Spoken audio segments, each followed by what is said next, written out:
C'est un gaspillage d'argent des contribuables, etc. Merci beaucoup, Monsieur le Président. Ça me fait vraiment plaisir de pouvoir parler sur le projet de loi C-19, soit l'abolition du registre des armes à feu, parce que on a entendu plein de bonnes raisons pour garder le registre des armes à feu.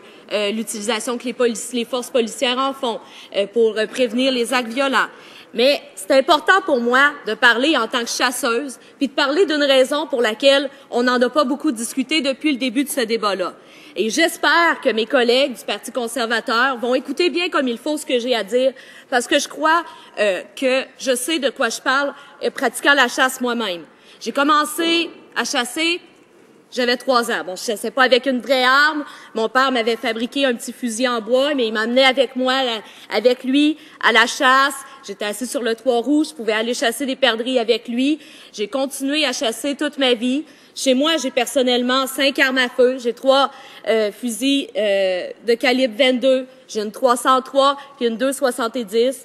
Je chasse l'orignal, l'ours, la perdrix, d'autres petits animaux. Donc, je pense que je sais de quoi je parle et c'est pour ça que je veux en discuter. La raison pour laquelle, quand les chasseurs viennent me voir et qui disent « Madame, pourquoi êtes-vous en faveur du registre des armes à feu? » Ce que je leur explique, c'est par rapport au vol des armes à feu. Je vais expliquer simplement. Avant le registre des armes à feu, des gens malfaisants, malheureusement, qui avaient peut-être besoin d'argent, rentraient dans les maisons, volaient des armes à feu à des citoyens normaux comme tous les Canadiens qu'on représente. Et après ça, mettaient une petite annonce dans le journal disant « J'ai une arme à feu à vendre ». Quand la personne arrivait, disait « Ah, ben j'ai une arme à feu à vendre ». Il disait « Ah, j'ai reçu ça par mon grand-père, je chasse pas vraiment, fait que ben elle serait à vendre si vous êtes intéressé. J'ai pas les papiers parce que bon, ça fait longtemps, je sais pas trop ce que c'est. Donc on était toujours un peu embêtés à savoir bon, mais la personne avait l'air de bonne foi, elle savait de ce qu'elle parlait, fait qu'on se disait bon, ça doit être normal, fait qu'on achetait l'arme à feu. Donc quand on se faisait voler une arme à feu, il y avait à peu près aucun moyen de le retrouver. Depuis que le registre a été introduit, ce que cela a apporté, c'est que maintenant, les gens qui volent les armes à feu dans les maisons, quand ils essaient de les revendre à quelqu'un d'autre, par exemple en mettant une petite annonce dans le journal, ils sont pas capables de les revendre parce qu'on va là-bas, on dit oui, ton arme à feu m'intéresse, je trouve que c'est un beau modèle, tout ça, tu offres un prix raisonnable, donc on va appeler pour faire le transfert. Quand on appelle pour faire le transfert, qu'est-ce qui se passe? La personne à l'autre bout du téléphone vous dit « Monsieur, madame, cette arme-là a été déclarée volée selon nos registres. Donc, on vous conseille fortement de ne pas l'acheter. Et bien sûr, les policiers sont avertis, ils peuvent intervenir, retrouver l'arme à feu qu'on a volée. Si la personne vole une arme à feu pour l'utiliser pour la chasse, elle court le risque, en allant dans le bois, qu'une force de l'ordre lui demande des papiers d'enregistrement, les a pas, vérifie et constate que l'arme a été volée. Donc, dans les 2 cas, on a une chance de la retrouver, ce qu'on n'avait pas avant.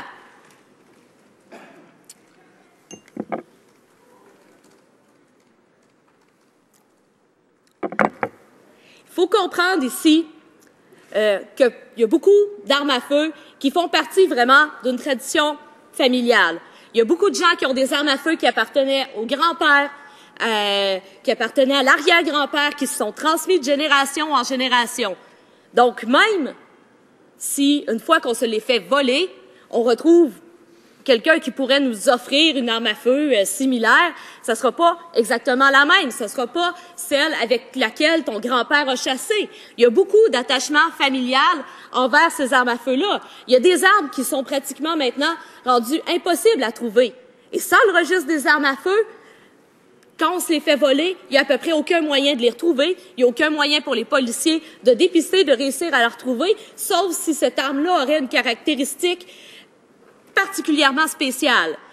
Mais lorsqu'on parle d'armes à feu, par exemple, des années 60, ben une 22 avec la crosse en bois ressemble à une autre 22 avec la crosse en bois. Donc, c'est extrêmement difficile, à part avec la marque, de savoir si cette arme à feu-là est bien celle qui a été volée à l'autre monsieur. C'est pratiquement impossible. Donc, depuis qu'on a le registre des armes à feu, le vol des armes à feu a beaucoup diminué. On a payé pour ces données-là. Les chasseurs ont payé pour ces données-là. C'est pour ça qu'on veut les conserver. C'est pour ça au Québec aussi qu'on trouve ça logique. Parce que oui, ça confère de la sécurité. Les forces de l'ordre l'utilisent. Mais en tant que chasseurs, ça nous protège aussi parce que au moins, ça fait diminuer les vols. Et si jamais il y a un vol qui se produit, parce qu'on peut pas toujours les empêcher, on a une chance de retrouver ces armes à feu-là. Une autre chose sur laquelle je veux insister, c'est la valeur des armes. Lorsqu'on parle du vol, comme ce que j'essaie d'expliquer, il y a certaines de ces armes-là qui valent vraiment beaucoup d'argent.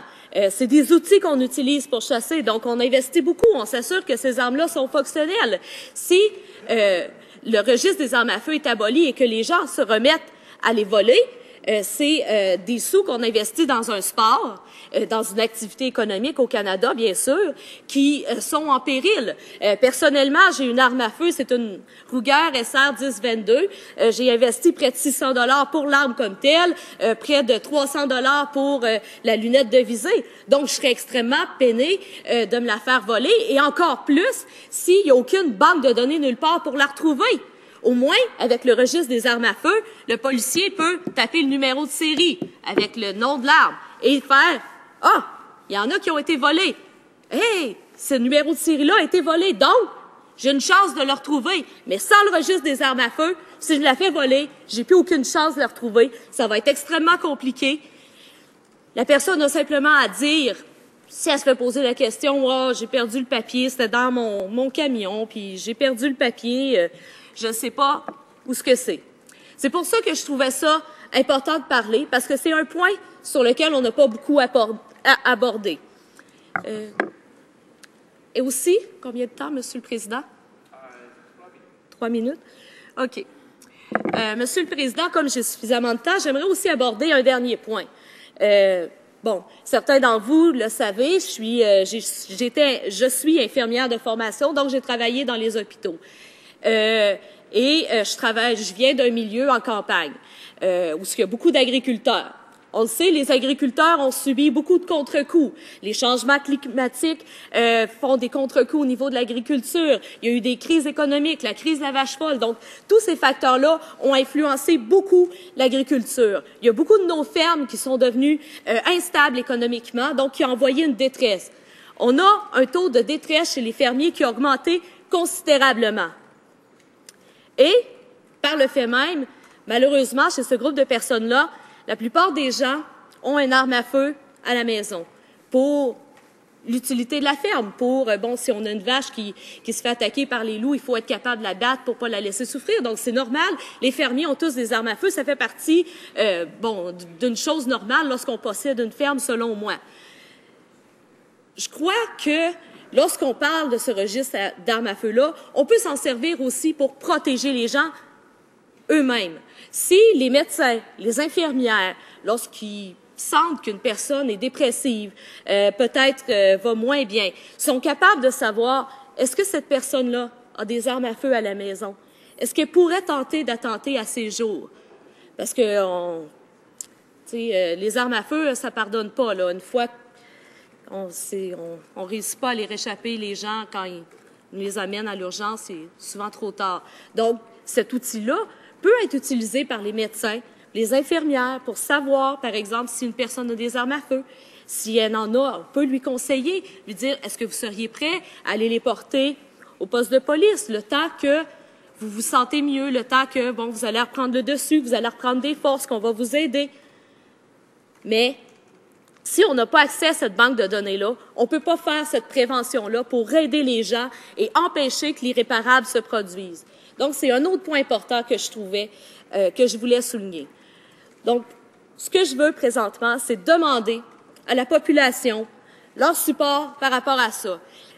Je suis une chasseuse et je trouve vraiment que le registre des armes à feu peut aider justement à prévenir le vol des armes à feu, empêcher que des menus larcins se passent dans les maisons et que les gens volent les armes à feu. Sans le registre, on peut pas le faire. J'ai payé pour ces données-là et j'aimerais que ces données-là soient conservées, à tout le moins si le gouvernement fédéral veut pas les conserver, qu'il les transfère au Québec pour au moins que des gens comme moi qui ont payé pour ces données-là soient un peu protégés et qu'on ait une chance, si des choses comme ça arrivent, que nos armes à feu soient retrouvées. Donc, c'est ce que je voudrais souligner et je demande à la population qui croit que mon idée est pas si folle que ça, puis que peut-être que j'ai raison, d'envoyer leur message immédiatement à tous les députés conservateurs qui sont appuyés contre ça pour qu'on puisse envoyer un message clair. Questions and comments, questions et commentaires. Resuming debate.